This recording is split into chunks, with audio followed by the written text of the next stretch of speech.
Hey, what's up guys? Welcome back to the channel. We're here for episode 2 and today we're going to be discussing mindfulness.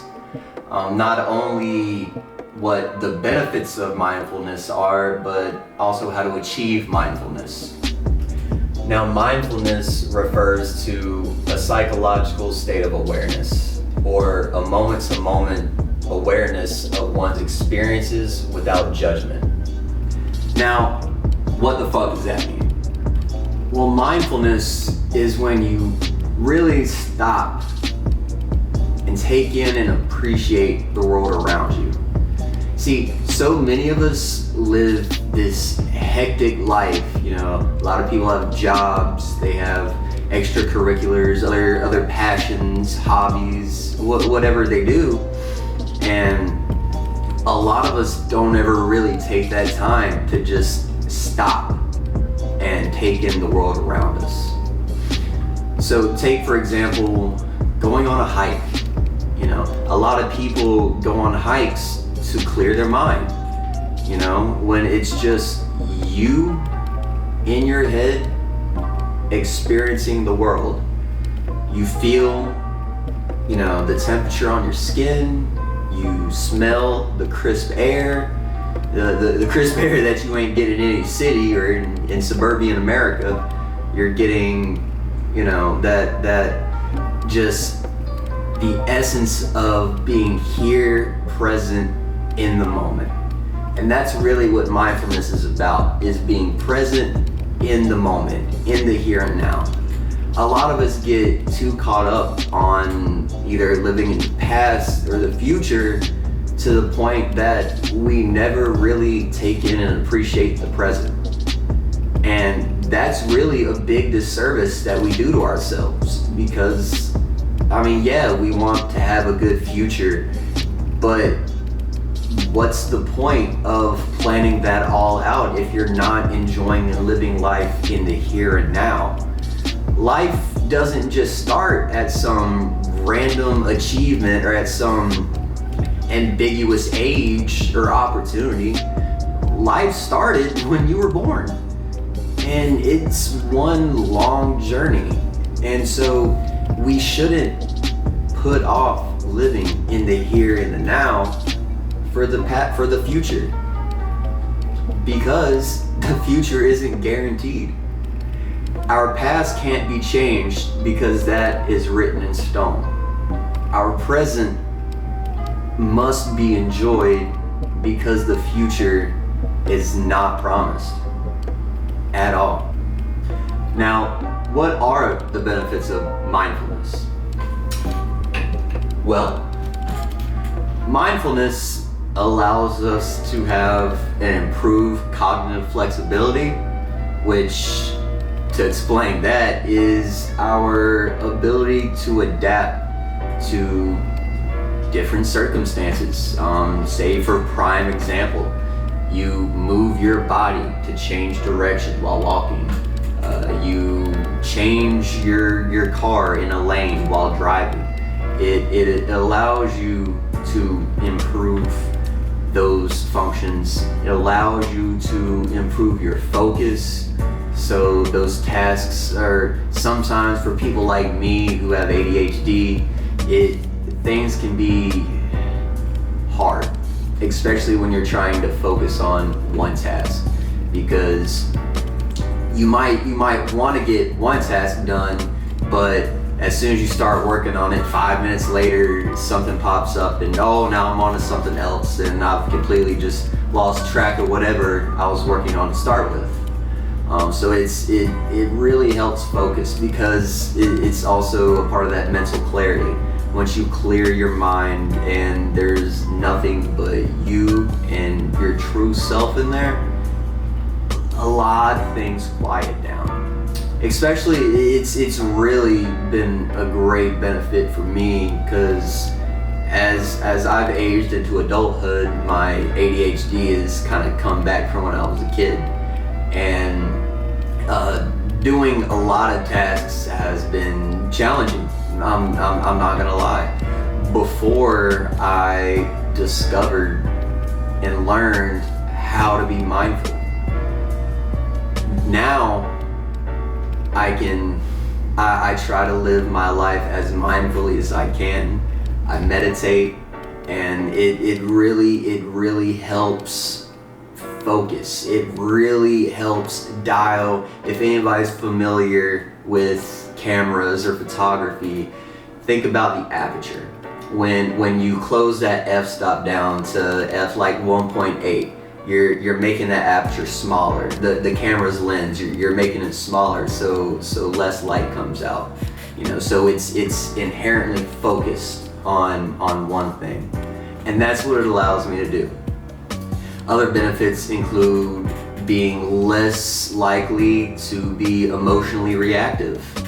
A lot of us tend to react based just on emotions and not logic or critical thinking. A lot of us, when stressful situations pop up, the first thing, the first base instinct we revert to is our emotional state. Now, I'd like to mention Stoicism here, just because that is another key component to being mindful, is realizing when situations like that happen that's just your emotional state, and that's not you thinking in a clear, calm, concise manner. So it really allows you to take a step back in your own mind and witness these emotions, and allow you to say, hey, I recognize those emotions, but they'll go away. That's really that's one of the biggest things about meditation as well, is when you're meditating, you recognize when thoughts come into your head, but then you let them go, and then you just return back to the moment. Other ways include lowering stress levels because of that, going back to that mental clarity. Reduce anxiety levels. I really know that when I'm in a mindful state, I am calm. And even if I have stressful situations ongoing, it allows me to think through them in a calm, concise manner, in a logical manner. And that's really what we need to be basing our decisions and our actions on, is not our emotions, because our emotions are liable to lead us the wrong way. Logical thinking. You need to take a step back and say, hey, this is just a fit of emotional passion. It will pass. And to not act on those things. And another benefit being that once you learn that emotional fortitude, then you're going to be less likely to reveal your emotional state to others. I don't like others knowing how I'm feeling at a certain given time. I like to present one me across the board when I'm out and about doing my thing. I don't want others to know if I'm having a bad day, if I'm feeling down, or whatever have you. I mean, number one, it's not none of their fucking business, but two, because I control my emotions. I am the leader of the chemical process going up in my head. I might not be able to stop the production, but I can choose what actions I take based off of that production. Other benefits include increased memory. A lot of people, because they can think clearly, can start to remember stuff a whole lot better. There's been studies done that have used military members about to deploy, law enforcement agents, and similar professionals in high stress situations, and they had them meditate for like 8 weeks, and found out that against the control group that didn't meditate, that the guys that were in guided mindfulness and meditation programs, that they really had a stark increase and was able to remember day-to-day tasks that some of us tend to let slip our mind. Now, what are some ways that we can achieve mindfulness? what are the steps that we need to take to actually be mindful? Well, there's actually multiple different ways. And I've already mentioned one of them first multiple times, but meditate. Meditating is so simple. It's so simple. All you do is sit there and breathe. You can have your eyes open, eyes closed. You can stare fixated at one spot. You can be sitting in a chair, sitting on the ground, laying down. It doesn't matter. Whatever makes you feel comfortable. But while you're doing this, just breathe. Just breathe. Feel the breath coming into your nostrils, going down your lungs. Feel your lungs expanding, your belly expanding as you take that breath in. And then exhale. Feel your lungs start to shrink. Feel the rush of air come up your throat and out your nose or your mouth, however you choose to breathe. There's no right or wrong way. It's what makes you the most comfortable.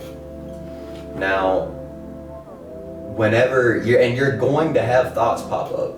So when thoughts pop up, just acknowledge them. Acknowledge them for what they are and return to that breath. It's okay if thoughts pop up. They're going to, whatever they may be. And the longer you meditate, the more thoughts you might see popping up. You might have these, way out from left field thoughts, or these really creative thoughts, or it doesn't matter what it is though. Acknowledge it and return to that breath. Once you return to that breath, everything will start to become clear. Now, you don't have to be a monk and sit here and meditate for hours a day. Nah, that's not what we're asking you here to do. What we're asking you is take five minutes out of your day, if anything. I have a busy schedule, so I try to slide in 10-15 minutes a day. But whatever you can do, 5 minutes, 10 minutes, 15, 30 minutes, if you want to, it's insanely beneficial. And you'll honestly come out of that meditative state like you just woke up from the best nap of your life and took the most refreshing shower, all combined into one, with everything being quiet, clear, and focused. Some other ways that we can use to achieve mindfulness is letting go of our past and our future thoughts. See, we get caught up in thinking about our past so much that we're wasting energy we're taking energy away from the present. And there's no need to dwell on the past. We might need to think about the past and the future for certain situations, but there's no need to dwell, because the past is the past. That happened. There's no changing that. You can change the future, but you have to be present in the moment in order to do so. So don't waste your energy on things you can't change, like the past, or thinking way too far out in the future. Try to think in terms of immediate steps. What can we take now? Another method that I like to use is setting intentions. For example, every morning that I wake up, when I'm brushing my teeth, when I get out of bed, I use that time to set my intention for the day. Whether that be, hey, I'm gonna record, edit, and publish this video. I want to read an hour today. I want to go on a hike. Whatever I want to do that day, go ahead and set that intention when you're brushing your teeth in the morning. Because what else do you have to do? It's not like you can talk or you're scrolling Facebook or something. If you are while you're brushing your teeth, we got other problems we need to discuss. But beside the fact, set your intention then. That is a nice moment where it's so mundane, there's nothing going on. So set your intention for the day. Start your day off right, okay? And then throughout the day, you can periodically check in with yourself. You know, you can, I like to around like lunchtime or something, check in with myself like, hey Mike, how's the day going? How you feeling, buddy? You know, what we still got going on, what we still got to do. So I believe setting intentions is a very powerful tool in allowing you to be mindful of your day, of what you do throughout the day. Now, I touched on this briefly earlier, but get in touch with your senses.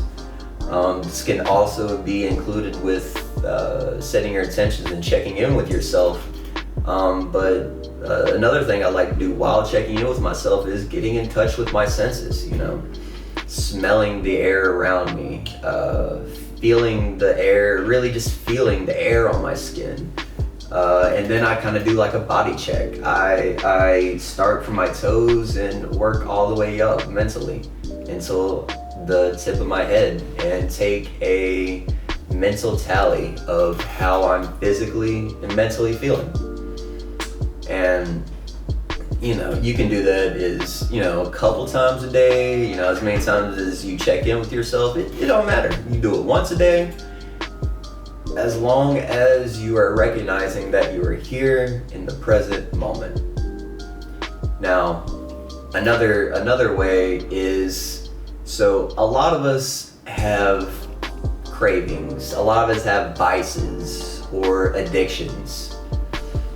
So one way to really be mindful is to recognize that those vices, those cravings, those addictions aren't us. Those are chemicals in our brain that's telling us, hey, we need this for whatever reason. You don't need it. 9 times out of 10, you don't need it. You know, say you're addicted to smoking the green, or you're you know, addicted to video games, or whatever it may be. You know, your brain, once you do it for so long, your brain starts to crave the dopamine that you get from that release, but you don't feel as satisfied when you get that release. You know you don't. You know, you're more satisfied with the thought of that release prior, and then once you actually get that release, it's really more disappointing than anything. Now, another way that has really become a problem in the past 20 years, I'd say, is being present in the moment when you're in the company with others.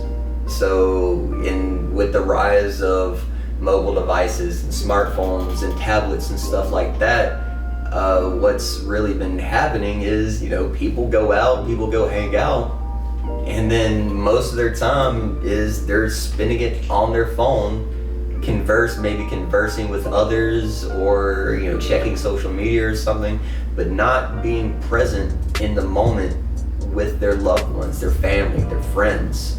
And that's really such an important part of building these social relationships, is being there, is understanding and being empathetic and compassionate to the people that we're around.